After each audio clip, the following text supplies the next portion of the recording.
Shadow Revenge, Scene 12, Take 7. Scene 12, Take 1. Scene 24, Take 1. Also known as the mag scene. Scene 12, Take 2. Scene 10, Take 3. Scene 12, Take 4. Scene 10, Take 1. Shadow Revenge, Scene 13, Take 1. Scene 10, Take I don't know what. With The Price of Loyalty finished, director Tom Smith turned his attention to his second James Bond fan film, The Shadow of Revenge, which he planned to make bigger and better than The Price of Loyalty, by using all the knowledge and experience he had gained from making the first film.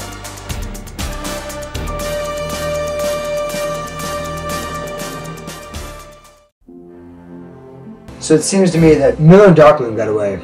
Yes, I hope to be assigned to hunt him down. At the end of Price of Loyalty, Tom Smith promised audiences that James Bond would return in The Shadow of Revenge, which would be a direct sequel to The Price of Loyalty. The film went into pre-production right after The Price of Loyalty was released. Pretty much right at the end of The Price of Loyalty, we moved right into The Shadow of Revenge, which of course we promised at the end of the film, you know, that James Bond will return in The Shadow of Revenge. We actually named the title right there. I had actually written the first 4 scenes, all the way up to, you know, where he goes rogue. That was the last scene I wrote, before The Price of Loyalty even premiered. So we were already planning things for The Shadow of Revenge. But I didn't know where to go with the script from there. After The Price of Loyalty was finished, I worked on the behind the scenes of it and finished up and got all the DVDs distributed to the cast. And kind of for a few weeks was this cast sitting around trying to think of ideas of where to take the film. Because a lot of things changed in between. Just a lot of different things happened. For one thing, Chris, his schedule suddenly got really busy. So he was going to have to drop out being the producer of the movie. And so Sean kind of stepped into the role of producer. Basically, how I got involved with Blue Diamond Productions was during the filming of Price of Loyalty. Tom needed a ride, and I had a car. But, you know, after we finished Price of Loyalty, I did help Tom to write the second film, put the stuff together, plan stuff. I supplied most of the airsoft guns used as weapon prop in the movie. So we started writing, and this time we decided to make it bigger than The Price of Loyalty. We knew we had to do that right off the bat, is just make it a lot larger than The Price of Loyalty, because, you know, it's a sequel, it needs to be bigger for anyone to really like it. So we came up with, we wanted a more in-depth storyline, since we realized our potential was much larger than even I had originally anticipated when I wrote The Price of Loyalty. I wrote The Price of Loyalty to be, originally the storyline was for a 20-minute film, very small cast, like 5 of us, and, you know, just for really an amateur, just to have some fun Bond film. But as we slowly did more filming, it just became larger and larger, and eventually became the hour-long film that it is today. But it had a lot of mistakes and stuff, and so I learned from that, and I incorporated a lot of that stuff into The Shadow of Revenge. We wanted to make Bond a lot more hard-edged and, you know, serious, similar to the Bond from the books, because in between the films I did read the Bond books. So I took on that character much more close to that. Because we also were still, at the beginning of the Shadow of Revenge filming, we were still going with that whole 6-film project, honoring each Bond actor, before I realized that we shouldn't do that. And this will be our last Bond film, and we're not going to base it completely on the actors. So you still see, like, the incorporations of The Living Daylights and License to Kill in there, but we slowly were trying to unravel that and make it a little bit of our own. And Bond is very much like Dalton, but Dalton was very much like the Bond from the books, so us being like Timothy Dalton in the end didn't harm the film at all. At the end of The Price of Loyalty, the main villain, Jack Miller, escaped, so his character returned in The Shadow of Revenge. Miller was played by Chris Mooney in both films. Jack Miller, Chris Mooney, that was a long time issue. Chris Mooney's schedule being so busy, he almost didn't even make it for the role. We almost recasted Miller. Miller was almost played by another actor entirely. We were actually beginning. I think I asked 2 people who said they couldn't do it because of their schedules, but I almost had casted Miller with a different actor, which would have not been what I wanted, because I want all the returning cast to be played by the same people. So, but he played it very well because we wrote it to fit him, to fit his style. Since when I wrote it, he was not at all like what Chris played him in The Price of Loyalty. He was much more, cunning and quiet. He turned him into, I will defeat you. I am the mastermind behind the whole thing. It was I, because of his acting experience in theater. So we were like, we could turn Miller into that kind of character where it'll match up with Chris, which is one of the main reasons why we had to have Chris back, because of that character, because I wrote the character. One of the biggest bits being his magic moment. He played that. That was Chris's best bit in the whole movie.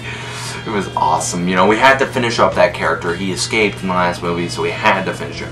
But he actually doesn't appear that a lot in the movie. It was interesting, and I think it was a good script that Sean and Tom wrote together. And then they gave me a my character. I was like, yes, because he's awesome to play. Chris's acting stayed pretty much the same, but that was okay because when writing the second movie, we kind of took in some of his theater experience in his acting style and actually incorporated that as part of his character. So his acting was brilliant because we wrote the character to basically be exactly the way he is when he acts.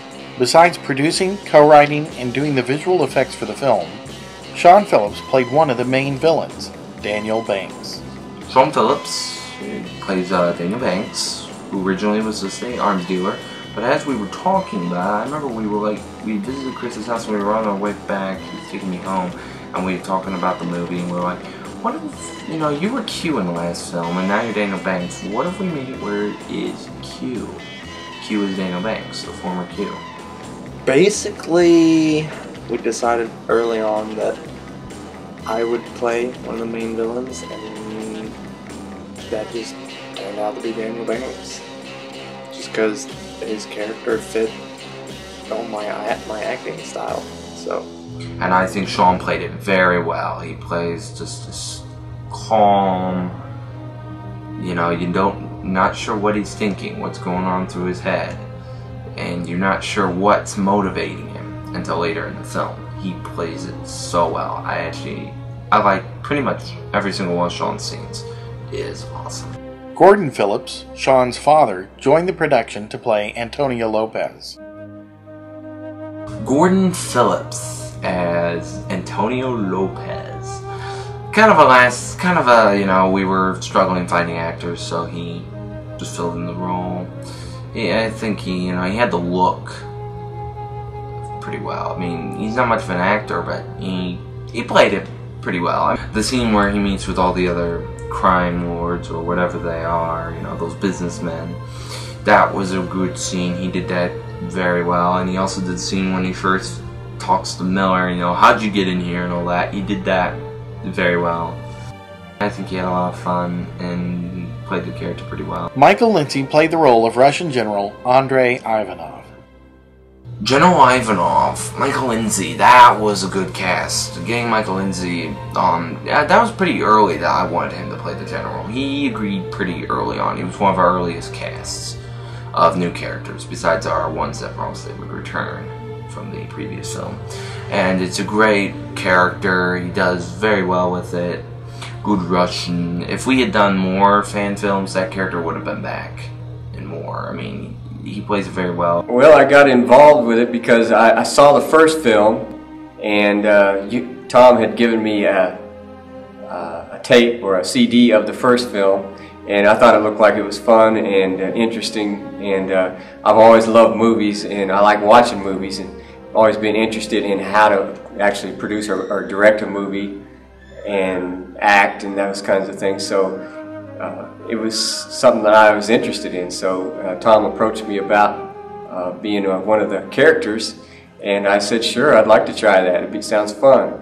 And then he gave me a character that had an accent, so I had to work on an accent for the Russian accent. And interesting character I had to kind of think about, and I read the scenes, and it was a little harder than I expected. I read the script, and then I tried to, visualize, what the character would be like, and try to use my imagination.